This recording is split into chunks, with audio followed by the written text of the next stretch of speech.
കൃഷി ഒരു അതിജീവനമാണ്. ഒരുപാട് പ്രതിസന്ധികൾ ഒരു കർഷകനെ സംബന്ധിച്ചിടത്തോളം ഉണ്ടാകും. അപ്പോൾ തന്നെ വിജയങ്ങളുണ്ടാകും. എന്നാൽ ഇപ്രാവശ്യം ഒരു വിപുലമായ ഒരു കൃഷിയാണ് ഈ ഒരു സ്ഥലത്ത് ക്രമീകരിച്ചിരുന്നത്. എന്നാൽ അപ്രതീക്ഷിതമായി വന്ന വെള്ളപ്പൊക്കം ഇവിടെയുള്ള 3.5 ഏക്കർ സ്ഥലത്തെ കൃഷി മുഴുവൻ വെള്ളത്തിലാകുവാൻ ഇടയായിത്തീർന്നു. എൻ്റെ ബാക്കിൽ കാണുന്നത് കുറ്റിപ്പയറായിരുന്നു. ഏകദേശം 1/2 ഏക്കർ സ്ഥലത്ത് നല്ല രീതിയിൽ കൃഷി ചെയ്ത് വന്നതാണ്. വെള്ളപ്പൊക്കത്തിന് മുൻപുള്ള വീഡിയോ ഞാൻ ഇട്ട് കാണിക്കാം.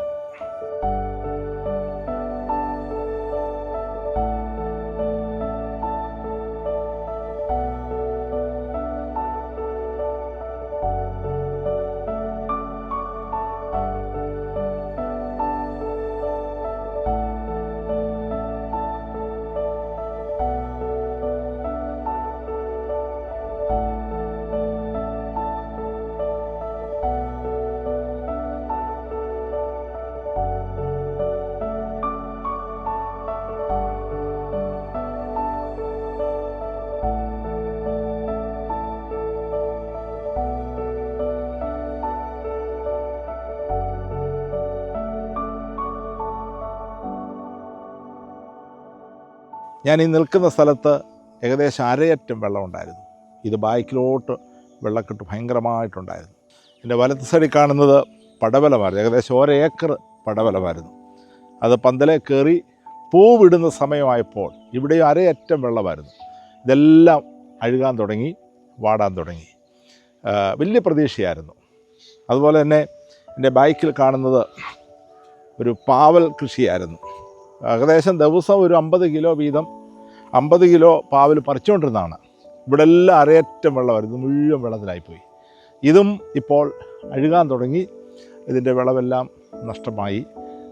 ഒരു 1/2 ഏക്കർ സ്ഥലത്ത് പാവൽ കൃഷിയായിരുന്നു. അങ്ങനെ ഇപ്രാവശ്യത്തെ അപ്രതീക്ഷിതമായിട്ടുള്ളൊരു ജലപ്രളയമായിരുന്നു. എന്നാൽ ഈ സ്ഥലത്തോട്ട് വരാൻ പോലും പറ്റാതെ ദുരിതാശ്വാസ ക്യാമ്പുകളിലും ദുരിതാശ്വാസ പ്രവർത്തനങ്ങളിലും ആയതുകൊണ്ട് എല്ലാ പ്രവർത്തനങ്ങളും കഴിഞ്ഞ് ഇവിടെ വരുമ്പോൾ കാണുന്നത് നമ്മുടെ കൃഷിസ്ഥലം മുഴുവൻ ഒരു വലിയ നഷ്ടം ആണ് കാണാൻ സാധിച്ചത്.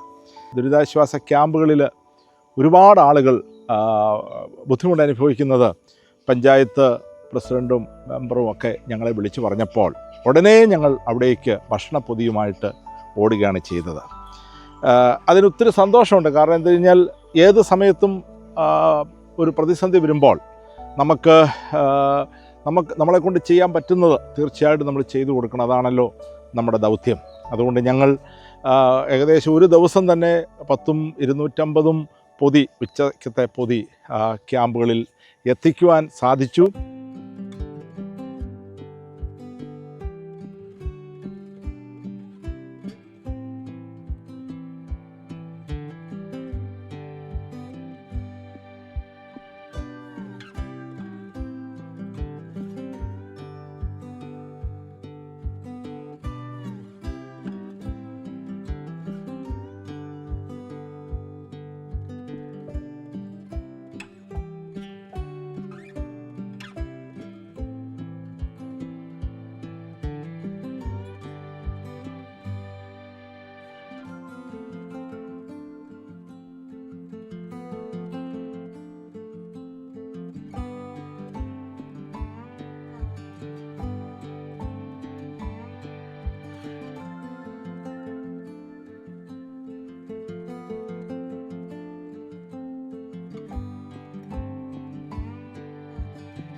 പെട്ടെന്നുള്ളൊരു ജലപ്രളയം ആയതുകൊണ്ട് ക്യാമ്പുകളിലേക്ക് ആൾക്കാരൊന്നുമില്ലാതെ പെട്ടെന്ന് പോകേണ്ടി വന്നുകൊണ്ട് അവരുടെ കൈകളിൽ ഒന്നും എടുക്കാൻ സാധിച്ചില്ല. ക്യാമ്പുകളിൽ ഭക്ഷണം ഉണ്ടാക്കാൻ പറ്റുന്നൊരു സാഹചര്യമല്ലായിരുന്നു.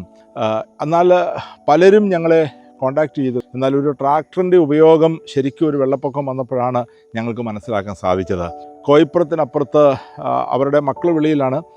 വെള്ളക്കെട്ടിൻ്റെ അകത്ത് പ്രായം ചെന്ന ചില മാതാപിതാക്കൾ, അവർക്ക് വെളിയിലോട്ട് ഇറങ്ങാൻ കഴിയുന്നില്ല. അവർക്ക് വെള്ളം കയറിക്കൊണ്ടിരിക്കുകയാണ്. അവർ ഒരു പക്ഷെങ്കിൽ വലിയൊരു അപകടത്തിൽ അവർ പെടുമെന്ന് അറിയിച്ചതനുസരിച്ച് അവിടെ ചെന്ന് ട്രാക്ടറിൽ അവരെ നമുക്ക് രക്ഷപ്പെടുത്താൻ സാധിച്ചു.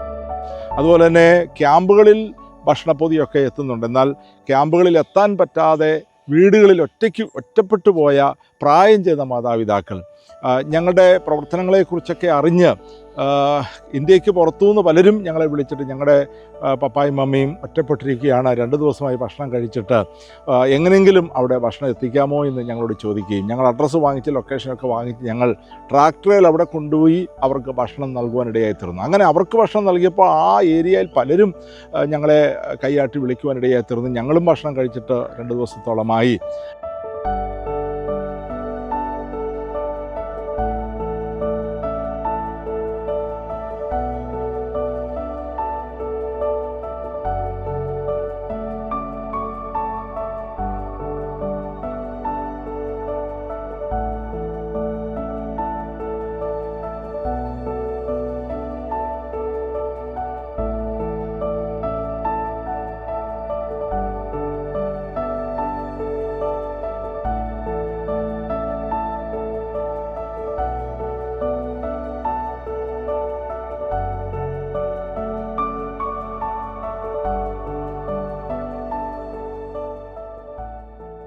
ജലപ്രളയം ഒരു സെക്കൻഡ് കൊണ്ട് നമ്മുടെ സകല കണക്കുകൂട്ടലുകളും തെറ്റിക്കുവാനിടയായി തീർന്നു.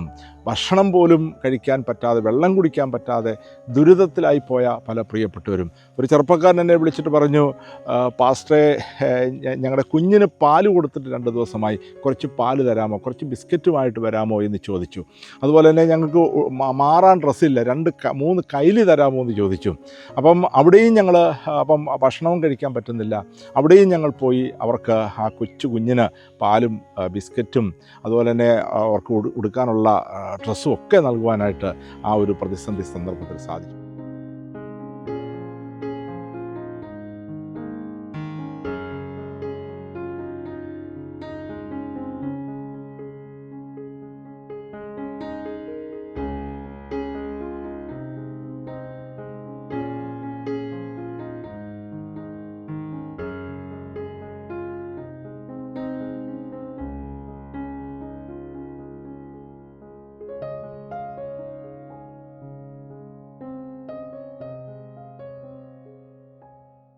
ഇതെല്ലാം കഴിഞ്ഞ് നമ്മൾ നമ്മുടെ സ്ഥലത്തേക്ക് വന്നപ്പോഴാണ് സങ്കടകരമായ ഒരു കാഴ്ച.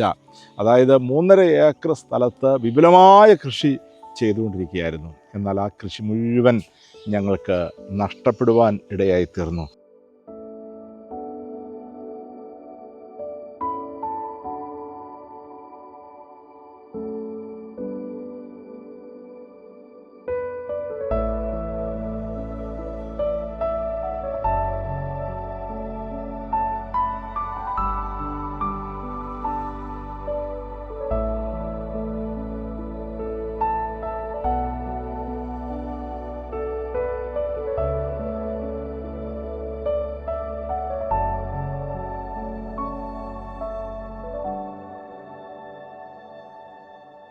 പക്ഷെങ്കിൽ ആ നഷ്ടത്തിൽ നമ്മൾ സങ്കടപ്പെടുന്നില്ല. കാരണം ഇതിലും എത്രയോ വലിയ നഷ്ടമാണ് ലക്ഷക്കണക്കിന് ആളുകൾക്ക് ഉണ്ടായത്. അപ്പോൾ നഷ്ടങ്ങൾ നമ്മളെല്ലാം ഒരുമിച്ച് സഹിക്കുകയാണ്. കാരണം ജീവിതമെന്ന് പറയുന്നത് വിജയപരാജയങ്ങൾ നിറഞ്ഞതാണ്.